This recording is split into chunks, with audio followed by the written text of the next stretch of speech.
estaba trabajando en la cara norte del edificio y la otra mitad en la cara sur, y competían entre sí.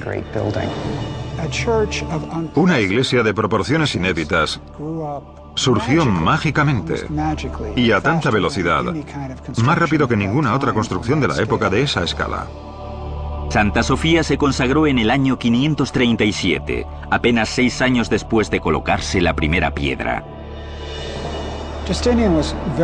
Justiniano estaba muy orgulloso de su iglesia, como era lógico. Era una idea genial, era un plan conceptual magnífico, aunque en la implementación de dicho plan, la estructura peligraba.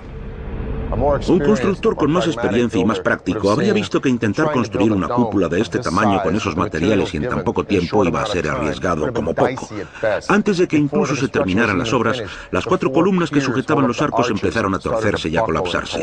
20 años más tarde se produce un terremoto y ¡pumba! Se derrumba la cúpula. Le tocó reconstruirla a Isidoro el Joven, el sobrino del primer Isidoro que la construyó, quien identificó las faltas que había en la cúpula. Uno de los fallos, y el más importante, lo corrigió elevando el grado de inclinación de la cúpula para que el peso se transmitiera al suelo, lo cual es bueno para el soporte. Una cúpula más corta, más chata, con un peso horizontal, hace que las fuerzas se transmitan hacia los lados y ¡pum! La cúpula se hunde. De manera que Isidoro levanta la cúpula 6 metros y 3 centímetros más y ¡bumba! ¡Voilà! Surge la cúpula que conocemos hoy en día.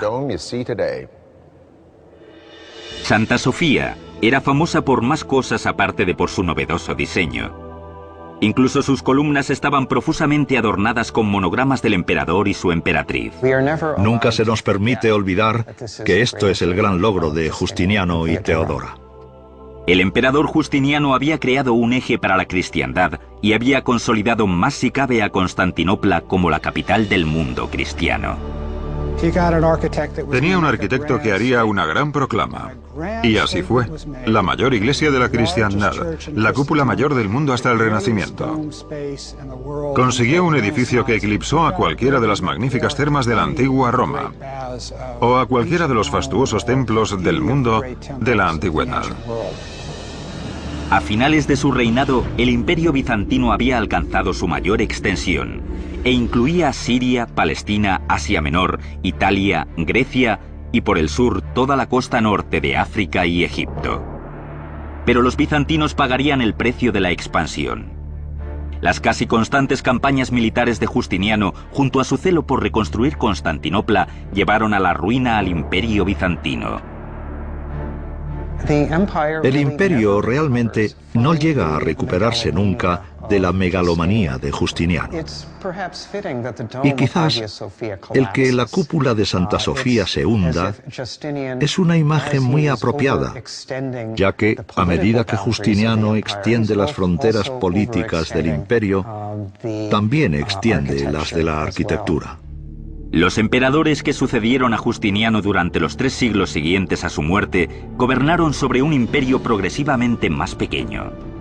Pero en medio del caos, Constantinopla siguió en pie y a salvo.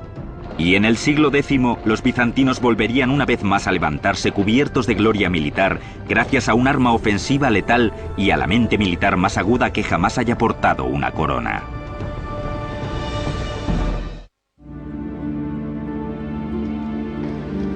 Corre el año 1000, el final del primer milenio de nuestra era. La fuerza dominante en Europa está ahora en el norte con Francia y Alemania y el Sacro Imperio Romano. Mientras que aquí, en Constantinopla, los bizantinos han sobrevivido a las guerras con los visigodos, los persas, los ávaros y los árabes y han capeado el desalentador temporal iconoclasta del año 700, en el que se destruye la mayor parte de su arte. Pero los bizantinos empiezan a recuperarse y en el 1014 están preparados para reconquistar toda la península balcánica desde el Danubio hasta Grecia. El artífice de la recuperación de los bizantinos fue Basilio II, un hombre del pueblo y uno de los mayores genios militares que haya conocido Bizancio. No era un emperador que se sentara ocioso a disfrutar de los lujos de palacio. Todos los años salía a guerrear al frente de su ejército bizantino contra los enemigos. Ha pasado a la historia como el emperador de los soldados, y no cabe duda de que era un dirigente militar muy competente, capaz, muy inteligente, muy versátil, además de ser un buen gobernante. El gran enemigo de Basilio era el zar Samuel de Bulgaria, un reino eslavo que rivalizaba por el control de la península de los Balcanes. En el año 986, después de una década de reinado, Basilio sufrió una aplastante derrota a manos del ejército de Samuel. La primera vez que marchó contra el norte tenía solo 18 años, puede que incluso fuera más joven, y básicamente se metió en una emboscada. Humillado, Basilio juró vengarse de la nación búlgara. Esa venganza la llevaría a cabo un cuarto de siglo más tarde. Mientras tanto, su derrota hizo que sus rivales se envalentonaran. Después de sofocar una serie de rebeliones en su imperio, Basilio puso sus miras en el exterior, en restaurar los territorios imperiales perdidos. Decidido a recuperar la gloria de Bizancio, había ordenado a sus ingenieros diseñar un nuevo modelo de arma ofensiva letal: la catapulta. El diseño de la catapulta se basa en unos principios muy sencillos. Los soldados tiraban con unas cuerdas de un brazo de madera que llevaba incorporada una honda con una piedra. La parte delantera y los laterales de la estructura de madera iban recubiertos con pieles frescas de animales para protegerlos de las flechas incendiarias. Tenía un eje y un brazo con una honda que pivotaba sobre ese eje, y debido a la disparidad de longitud entre las partes del brazo a ambos lados del eje, se podía potenciar al máximo la velocidad de la honda. Se podían arrojar pesos sustanciales a distancias considerables. Pero Basilio II no hacía nada a medias. La catapulta que inventaron sus ingenieros podía lanzar piedras de más de 180 kilos, siendo necesaria una increíble fuerza de 400 hombres para operar el artilugio. Con las mejores tropas del mundo y el arma ofensiva más grande, el ejército bizantino era imparable. Y después de años de contienda, Basilio les había inculcado a sus hombres un credo de ferocidad y disciplina. Tenía fama de ser duro pero justo, y por supuesto, si los soldados creían en su jefe, lucharían mejor y con más eficacia. Prohibía a sus hombres romper filas y les insistía en la necesidad de estar listos en todo momento. Sus fuerzas podían desplazarse a la velocidad del rayo por todo tipo de terrenos. Por fin, en el año 1001, Basilio decidió que era hora de marchar sobre Bulgaria y quitarse una antigua espina. Entonces pone sus miras otra vez en Bulgaria y se pasa los siguientes 15 años básicamente luchando contra los búlgaros año tras año, destruyendo gradualmente sus infraestructuras, asolando el campo y destruyendo la economía. El zar Samuel pronto se daría cuenta del alcance de la furia de Basilio. Samuel había sido el único hombre que había derrotado a Basilio en el campo de batalla y pagaría caro esa distinción. El 29 de julio del año 1014, Basilio lanzó un ataque por sorpresa y venció al ejército búlgaro capturando 14.000 hombres. Su venganza sería brutal. Los dejó ciegos a todos y de cada 100 hombres dejó a uno tuerto para que pudiera conducir al resto de vuelta a Bulgaria. Cuando Samuel vio a su ejército destrozado y mutilado, le dio un ataque y 2 días después murió.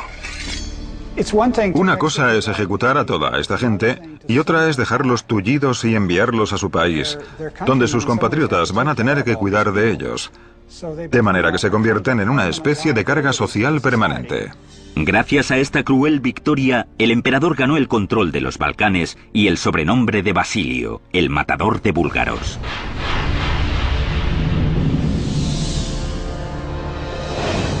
En el año 1025, a la muerte de Basilio, los bizantinos estaban en el esplendor de su poder.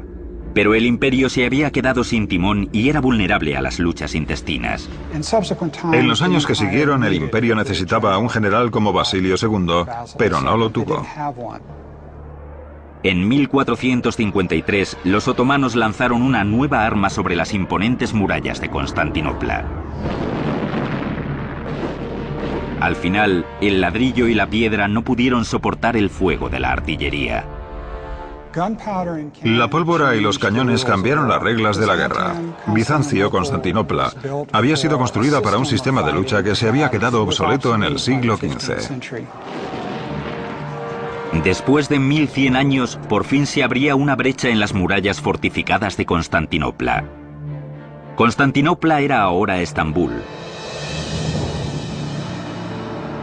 El imperio bizantino había muerto, pero sus inventos y sus prodigios de la ingeniería siguen siendo hoy testigos de una magnífica civilización que tomó prestado el capítulo de Roma del libro de las grandes civilizaciones y acabó escribiendo el suyo propio. Lo fascinante del Imperio bizantino es que tendemos a hablar de los imperios desde el punto de vista de su poder político, pero el Imperio bizantino hay que entenderlo como un poder cultural. Fue una cultura intelectual muy sofisticada, y gracias al interés de los monjes griegos y de las sacerdotisas griegas por la literatura antigua, se conservaron muchos textos antiguos. A menudo se dice que la caída de Constantinopla y la marcha de los libros hacia Occidente fue lo que contribuyó al nacimiento del Renacimiento.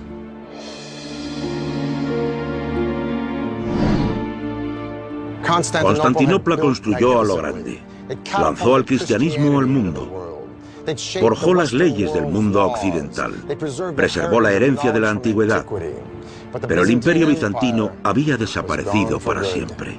Para el canal de Historia se despide Peter Weller.